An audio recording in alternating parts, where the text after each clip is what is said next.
Good morning. We've arranged a typical Swedish morning for you. If you notice the weather outside, that's what you would see this time of year in Sweden. Not as many hours of sunlight as they would like. But it's my pleasure to welcome Daniel Serra from Sweden. He is a culinary archaeologist. I wish they'd had that major when I was in school. I might have looked into that. And I'm surprised he doesn't look a little more weary than he does. He had a terrible day yesterday of trying to make flight connections. He was supposed to arrive in Joplin at 1:38, and it ended up being closer to 10:38 before he got here due to all the weather delays in Minneapolis and Dallas. So Daniel has been in the States for about 4 weeks. He has spoken at festivals and workshops in North Dakota, Minnesota, Iowa, Wisconsin, and now Missouri. And he gets to go home tomorrow, back to Sweden. Just a bit of bio. He is perhaps the leading expert in the world on Viking Age food. He's highly sought after for lectures, workshops, and other arrangements. He's a frequent speaker in Norway as well as in Sweden. His research has produced 2 cookbooks, including one titled An Early Meal, a Viking Age Cookbook and Culinary Odyssey, which was nominated as the Best Historical Cookbook at the International Association of Culinary Professionals Awards in 2014. He's popular with museums and reenactors alike. So he's giving 3 presentations today, again at 11 and 1. Please join me in welcoming Daniel Serra.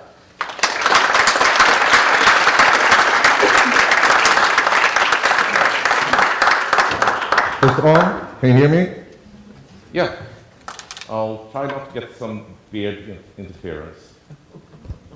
All right, yeah, that's about me. I'm to tell you a bit more. I started doing food archaeology when I was a student of archaeology and got interested in what people were eating, as you can probably see. So I had an interest in food, eating, and tried the different recipes from the periods I was studying. So I started doing classic archaeology, looked into classic food. And then I finished my studies, and I got, being an archaeologist, you can't find much excavation work.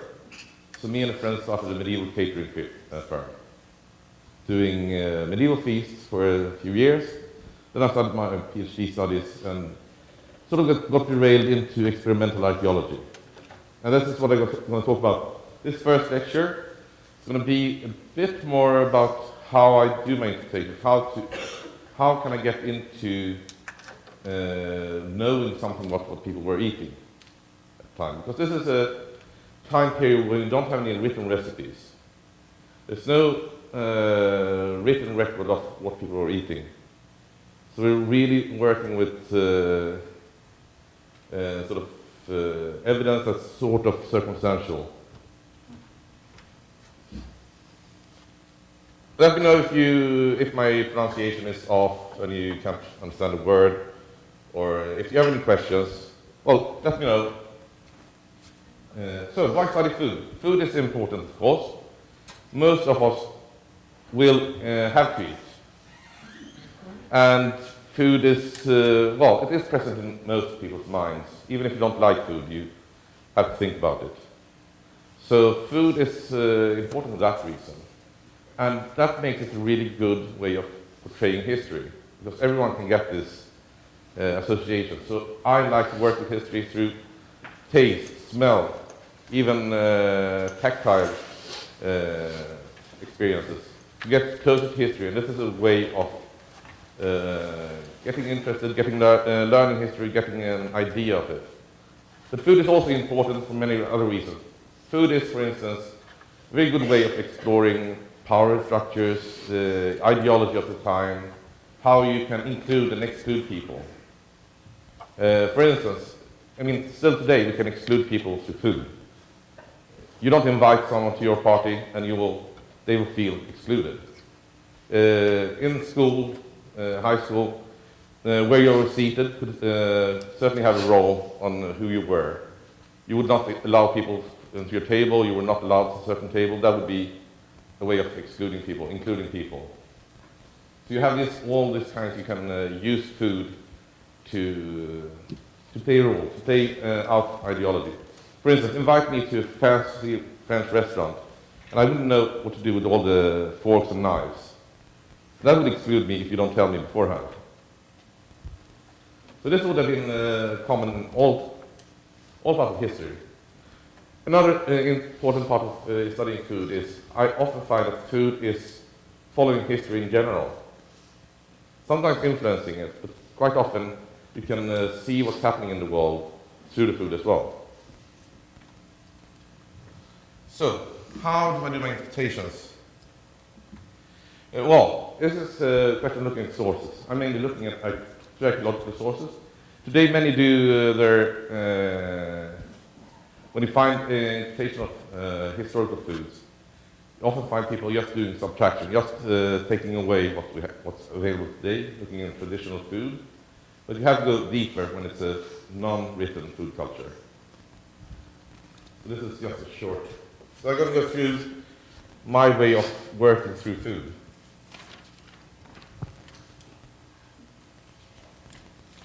So, let's skip these. So my experimental method. Okay. I think to be lacking some notes, but that's okay.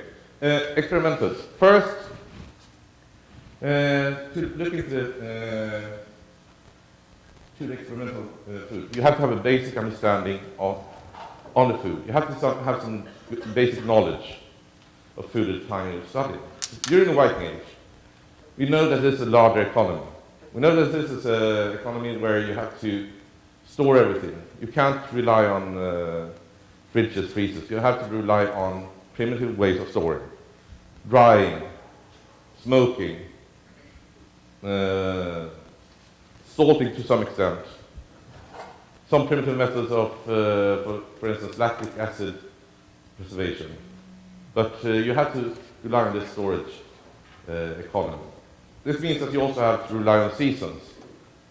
So you can say it starts late summer. In late summer, you have the dairy products in more abundance. You can start making butter, cheese. And the next stop would be in autumn. By autumn, you have the harvest. You get grains, some fruits, some of the vegetables. And then early winter, late fall, you will butcher. You will butcher your animals, keep what you can keep, and dry them, smoke them, do whatever you can to store them. Then comes spring. And during spring, you start eating up what you have stored. So spring and then early summer will be rather scarce periods. There will be periods when you will have to dig into your larder, when food is getting scarcer and scarcer. So today we have a notion, we see the spring and everything's green, we see new plants and associate that with abundance. But in reality, spring and early summer would be the worst periods. Another big change is happening in mid-19th century. We start getting cast iron stoves, but also cast iron tools. Frying pans get cheaper. You will change the way you cook things. So that means that you can, for instance, you start frying. In Scandinavia today, a lot of the food is fried. The meat is often fried. So you will have a much more rely much more on fried food than you would do on just boiled. That is a change. This is a major change when the cast iron frying pans become common, when the cast iron stove appears in the mid-19th century.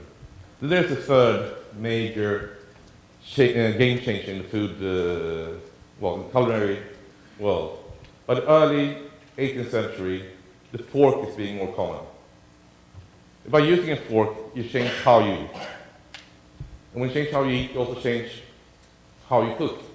With a fork, you can eat large pieces of meat, for instance, or large pieces of you're being served large pieces of food rather than having it cut up beforehand. So I usually say that because you have this storage, you have to dry, smoke, salt things. You would have to boil most of your produce. And since you have to cut it up beforehand, not after, then you'll... so I would usually say that food is more similar to Asian cuisine today in how it's being served. Cut into small mouthful pieces, it's boiled rather than fried. So it's, you have this way of thinking that you need to get away from the modern way of thinking. Then, of course, archaeological finds are important. We find, first I look into what type of ingredients do you find. We have the grains. It's the domesticated grains, mainly barley. It gives us some idea. From meat, it's mainly domesticated animals. The majority are from domesticated animals. You have 1 to 2% in each site would be game. And then about 5% would be horse meat. You find some evidence for fowl as well. It's difficult to say because it's being smaller bones disappear easier than bigger bones. There's even been a study on this. There's been a study in in former Yugoslavia. They served a pig, remains from food made from the domesticated animals that's been boiled. And the pig is eating, when the pig is eating sort of remains of beef, the bones will be almost intact. When it is remains from pork, the bones will be chewed on, but you could believe it was a dog. When it gets bones from, remains from boiled mutton, the bones will be almost completely gone, unrecognizable by archaeologists. So this will change, of course, everything that will influence how you can do the interpretation. So fowl and fish require certain more intricate archaeology, and it's more difficult to find. We know also that we're eating fish, mainly marine fish, saltwater fish, and of these it would be herring and cod. And cod is important not just for eating but for trade as well. But I will talk more about that in my next lecture. Then you have vegetables. Of course, there's finds of a limited amount, but still vegetables are important. You would have kale, wild kale, turnips, goosefoot or lamb's quarter can be called here as well, nettles, and then some turnips, like I said, yeah, turnips, and then you have some of the sort of herbs to give some taste. Some from the allium species, allium like leek. The find is from a beach leek or sand leek. The descriptions in sagas are more like rams, but no large bulbous onions. Dairy products, well, there are some remains that indicate dairy production. More difficult to find, of course. What have I missed now? Fruits and berries. Yes, fruits and berries are found in some places, but to a limited amount. But that's not enough. If you only look into the ingredients, that will not give you enough evidence for making, recreating food. It's like taking a cookbook, empty it out of all the ingredients, and you will end up with something that can be recreated in many ways. So instead, you will have to look into, cooking methods.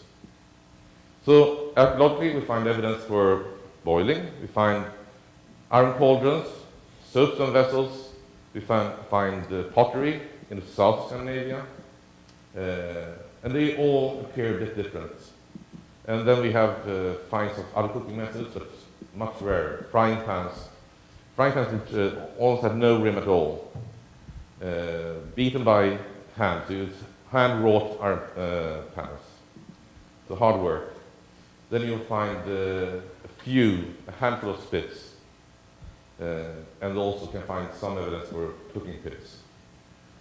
I'm going through this quite quickly now, because I will talk more about this in the next lecture, and I'll also go into the experiments, how I do the interpretation, and then I'll go into more depth about a few of these things. So these are the archaeological finds. When I have them, I can start doing some interpretations. I do some primary hypotheses. How do I cook things in these pots and pans? How do I do? For instance, if I boil a simple porridge, if I use the grains, well, most of the grains are barley. So I try to boil some barley in an iron cauldron. Well, this is a basic hypothesis. Well, I try to use the ingredients using the pots and pans. So this is the experiment. I cook it, and then I'll see what happens. What happens when I try to fry something on a stick? If I try to use the cauldrons, the pots, the pans. So for instance, making porridge, I noticed that the grains turn black or grey in an iron cauldron. And it's sticky and it's almost impossible to get clean. So that's not really a good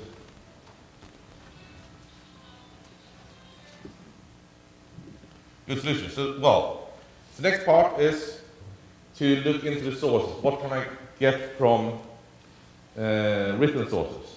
There's not much written from the time. So I sometimes use contemporary sources from the continent. There, for instance, are Anglo-Saxon books on medical remedies. They can give you some idea of how to combine different herbs. For instance, one of these recipes is that you should start boiling leek in butter. And while this might have some medical idea, it also works very well when cooking. To start boiling or start sweating your leek in butter, you'll get some taste and will influence the whole dish. So this is I have used that for some of my dishes. Then you also can look into the Scandinavian sources, the saga material. The saga material at the time is written 100-200 years later. It's not really reliable. So then I use the sagas when food is a central point in the saga. When food is not just by sort of ambience to the saga. When food is really what's happening. I will give an example of that later. But when food has a real role, it cannot really be exchanged for the story, from the storyteller. Then I usually say, well, that could be possible. That could be used as well, at least an inspiration. Then the third written source I use often are medieval recipes. They're often completely wrong when it comes to combination of things. But it gives me some idea of how to use the tools. Because technically it doesn't change much until the 18th century. You have the pots and pans, you use open hearth. So that's, you can see something about the combination of pots and pans. So you can see in medieval literature, you often read that the meat should be simmered. Then you take it out and do a dish, you do the sauce, or you do the soup with that and you let it boil. That might mean that you're using two different pots. You can see this in medieval imagery as well. You can see how they are having a large iron cauldron in the middle and then pottery on the sides. And this works well with what I then experienced from experiments.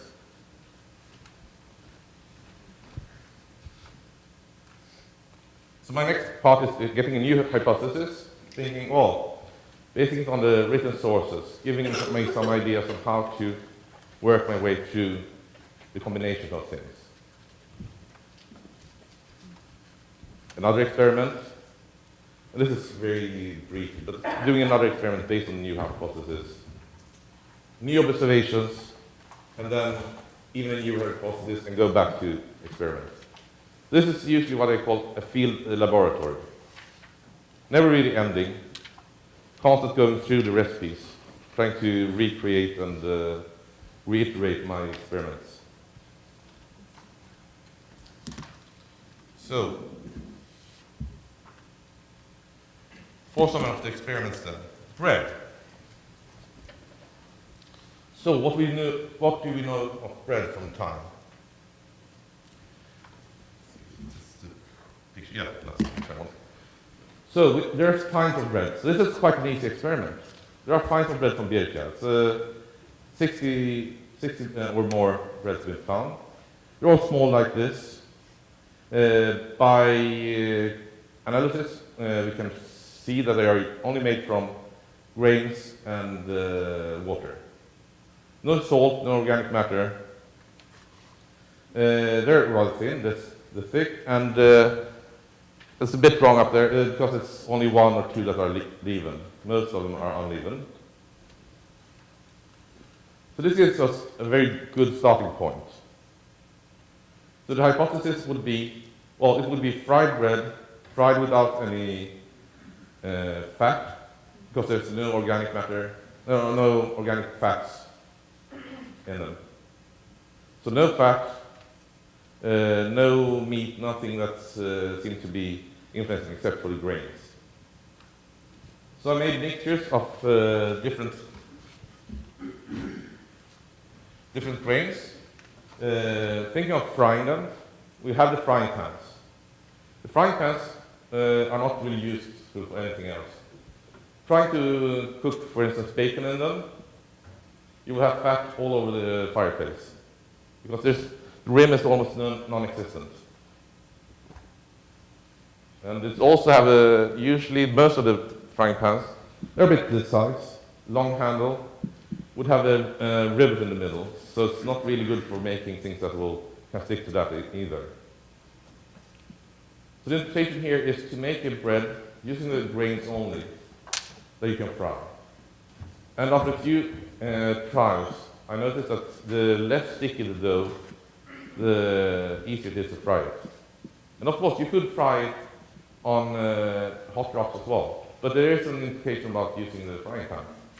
Not sure, has anyone tried blacksmithing here? No, but it's hard work to make a sheet of metal. So it will be an expensive equipment.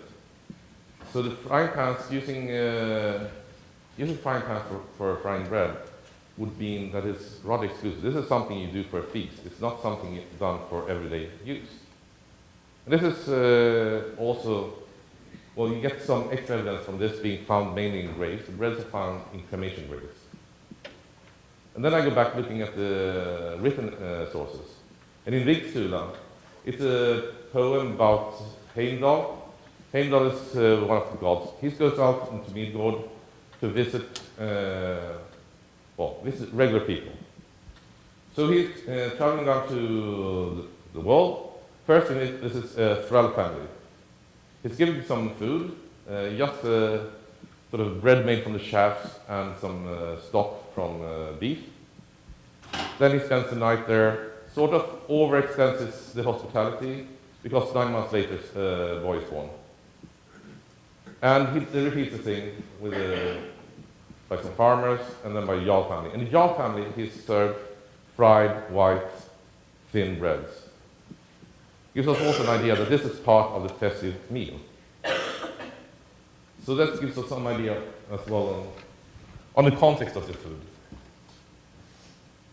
Porridges.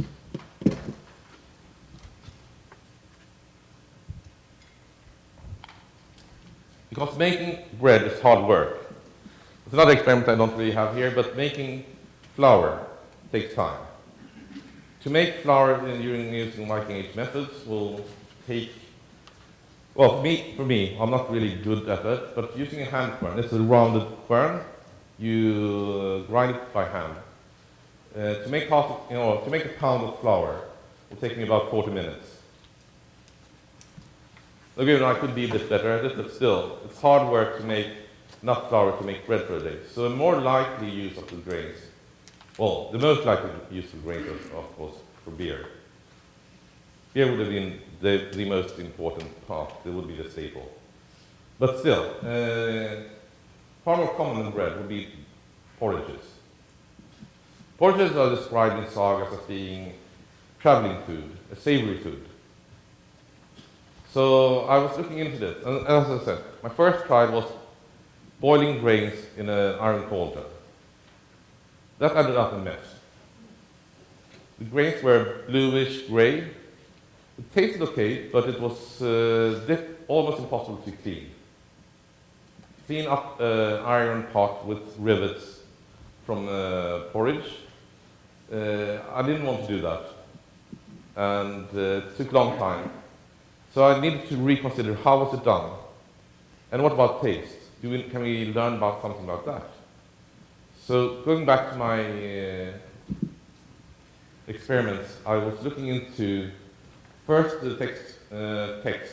What do we find in the text? Well, we know from the text that it could be probably savory. It is described how it's used as traveling food.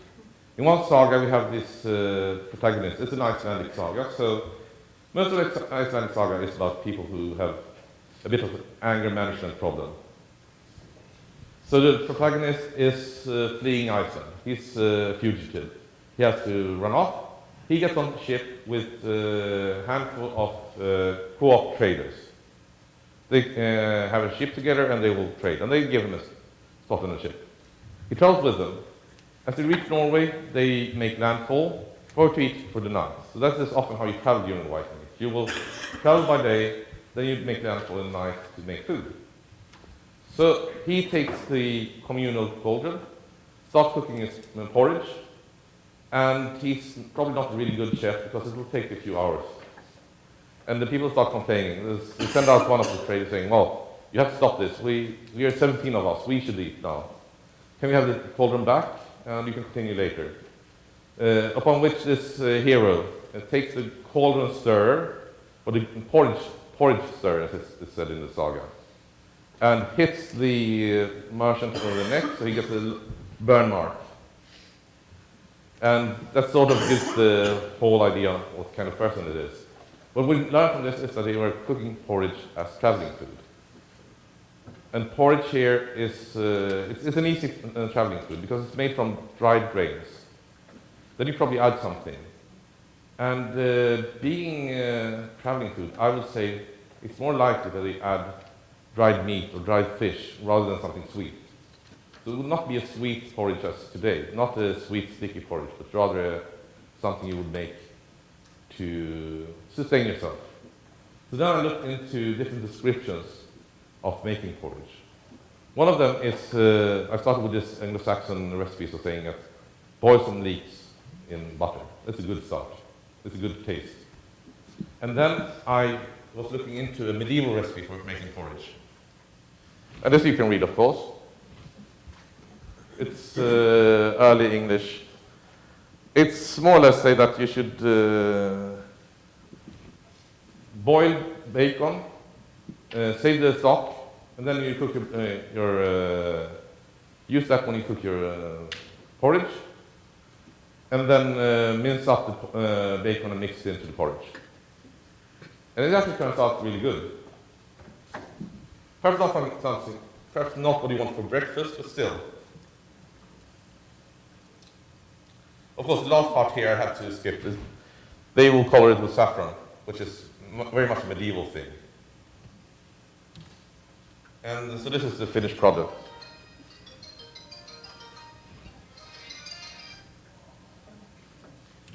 Then we have spit roasting. Spits are found in, this is an image from the Bayeux Tapestry. You can see spits on the side there. And spits are found, but it's just a handful. It's like 10, 12 spits found. And they, generally speaking, are not really what we think of spit roasting. It's not a large, huge spit which can fit a whole animal. They're rather small and probably mainly used for smaller things. This is a reconstruction of the spit found in Lund. It's dating back to 1000 AD. So it's as you can see, it has two small prongs on the sides. You can't really fit a whole pig on that. And, well, I did do trials of putting a leg of a lamb on it, and it becomes very unbalanced. It's really hard to keep it over the fire. So the conclusion from my first experiment is this is mainly used for birds and organ meat. or smaller meats as well. And then looking into the imagery, looking into medieval recipes, this is something that is described as how you use it for birds, how you use it for some organ meats. The imagery from the tapestry, in the back there. No, it's only some small pieces of meat on the by the end of the spit, rather than having a whole animal spit roasted. So, trying that, I was looking into the saga to get some more inspiration. And here's a saga where the spit roasted heart is playing a central role. So you have the saga of the Völsung, which starts with Sigurd the Dragon Slayer. Sigurd the Dragon Slayer is, he's the hero of the saga. He's being set up by his foster father to go kill a dragon, which in fact is his uncle. But so he goes, kills the dragon. According to saga, he gets some blood on his finger. He's tasting it, and then he can hear the birds telling him, "Oh no, you should eat the heart yourself. You should not say that for your uncle or for your father. You should, and he will try to kill you. So you should kill your foster father and eat the heart yourself." And for some reason, he trusts the birds but more than his foster father. So he eats the heart, and then goes, takes the dragon's gold, and then goes kills his foster father as well. As you should. But taking the dragon's gold gives you a curse. Of course, you can't just go stealing dragon's gold. So he's cursed. This curse is traveling.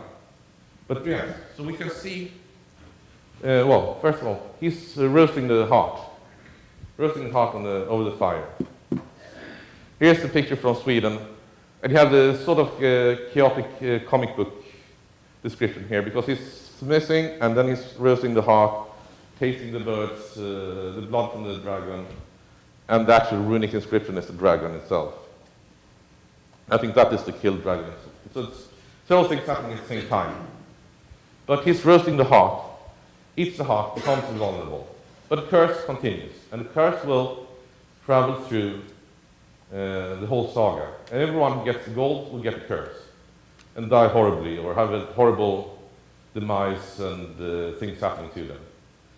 So by the end of the saga, not the final chapter of the saga, but by the end of the saga, it has reached King Atle, a powerful king in Central Europe. And the king is, as king would do at the time, he killed the family, steals the gold, and marries the daughter of the family. And she's not happy about that. She wants some revenge. But she's playing it cool. She takes her time and waits. Waits for a few years. She cares the children of the king, and still playing it cool for a while.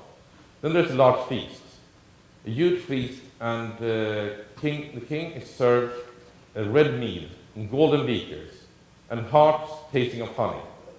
And this is important. This is the first time I can see in any saga they talk about taste. It gives us an idea that this is very upper class. This is really something special. Served a honeyed heart. He's being served a honeyed heart of lamb.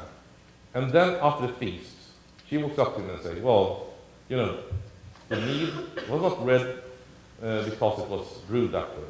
It was red from the blood of your children. And the beakers, they were not regular golden beakers. It was the skulls of your sons plated in gold. And the lamb's heart, well, there was not really lamb's heart.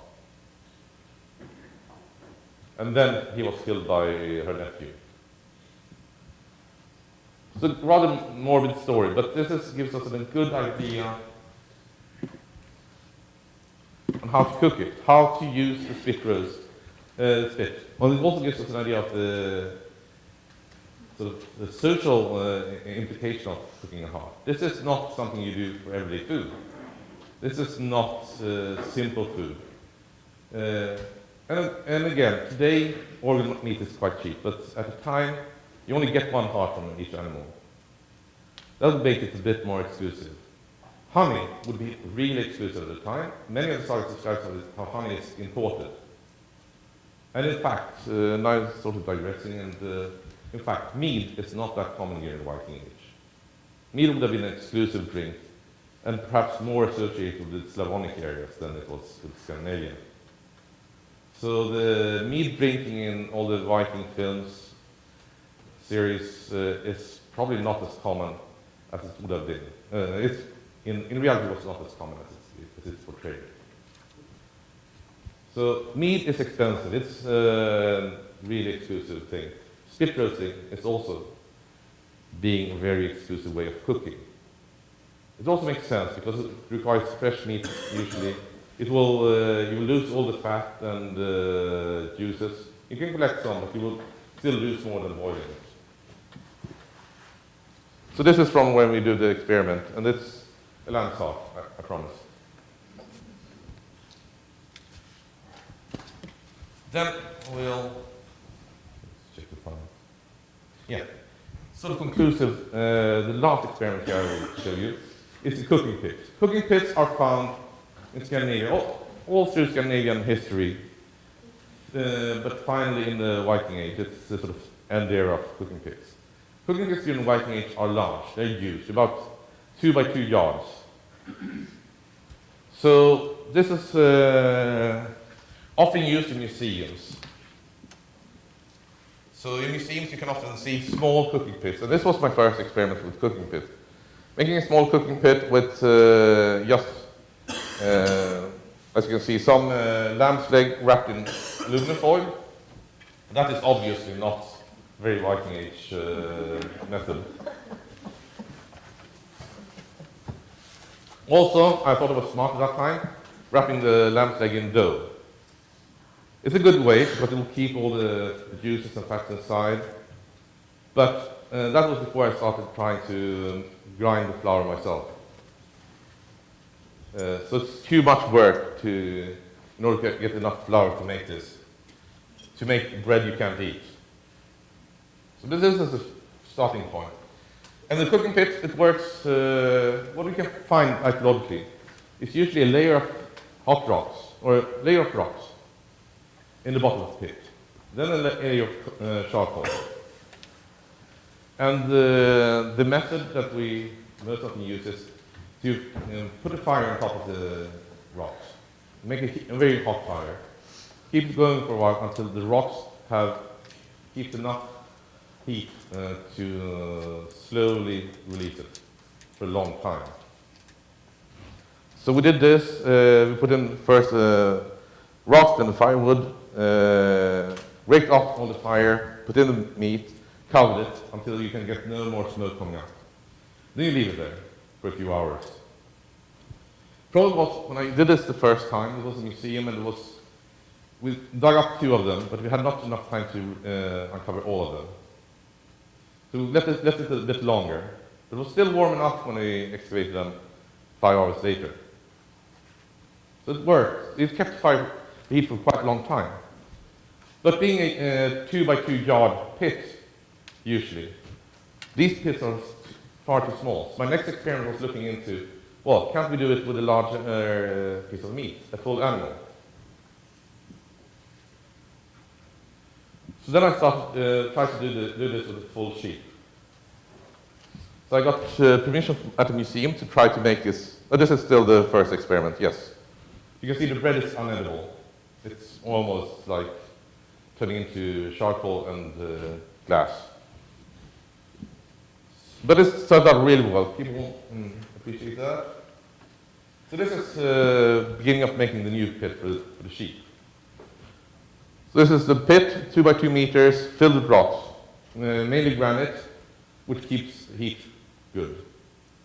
You have to be careful what kind of rocks you use. You don't want to use flint, limestone, which can explode. And you need something that keeps heat for a good long time.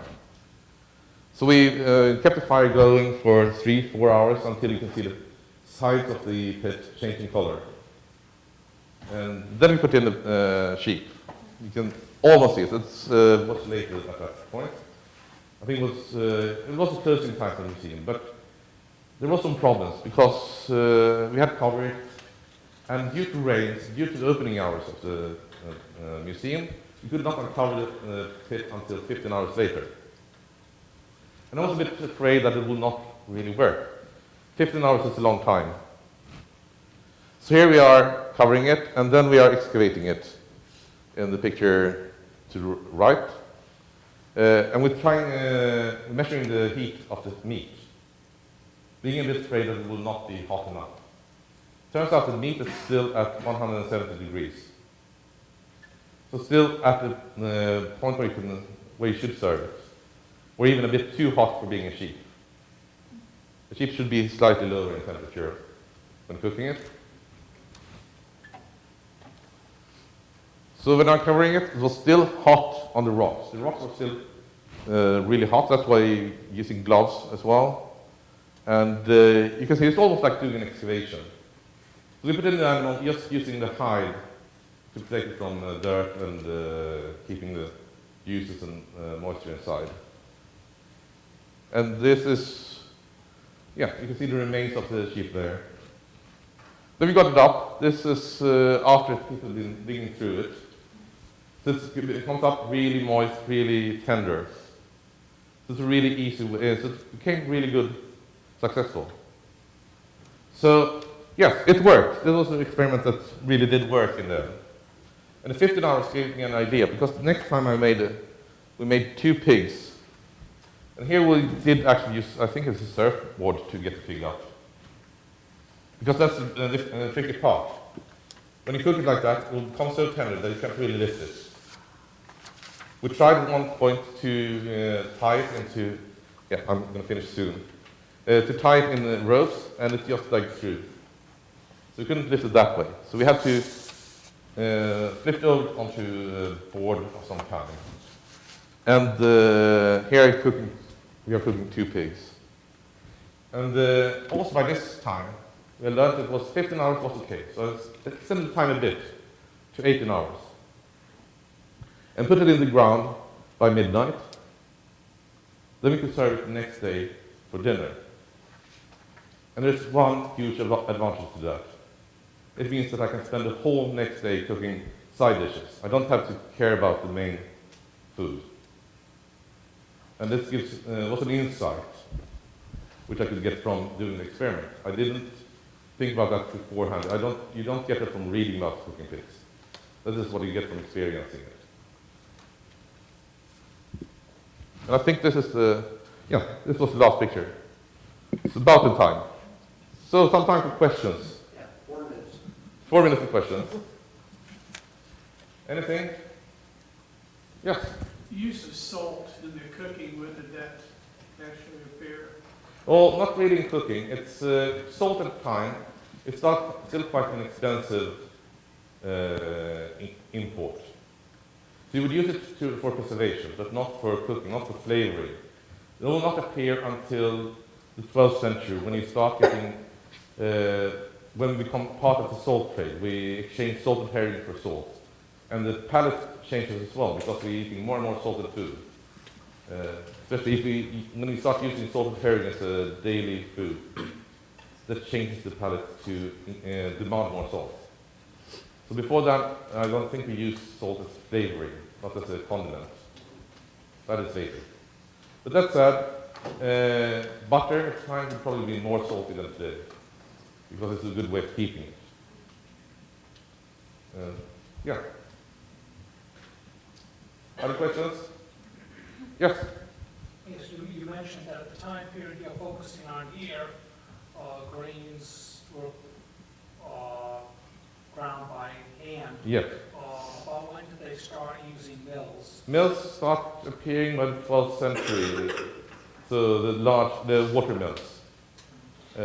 Both standing in the sort of vertical ones. I think the vertical ones are most common to start. But yes, it will be 11th, 12th century. So by I'm looking at this 8th to mid 11th century. So by the end of the period, or 12th century, I would say, the mills start appearing. And that changes a lot how we should think about bread and food.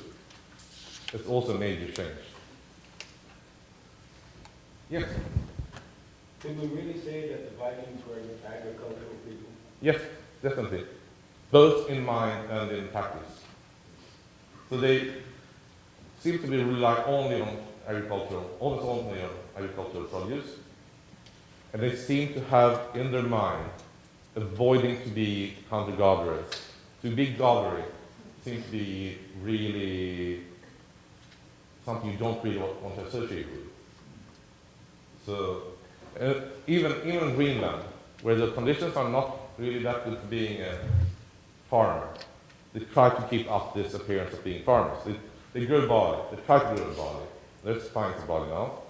They try to keep cattle. The cattle get getting smaller and smaller for each generation, but still, they try to keep cattle. Because in their mind, they are farmers. They are not living off hunting or gathering.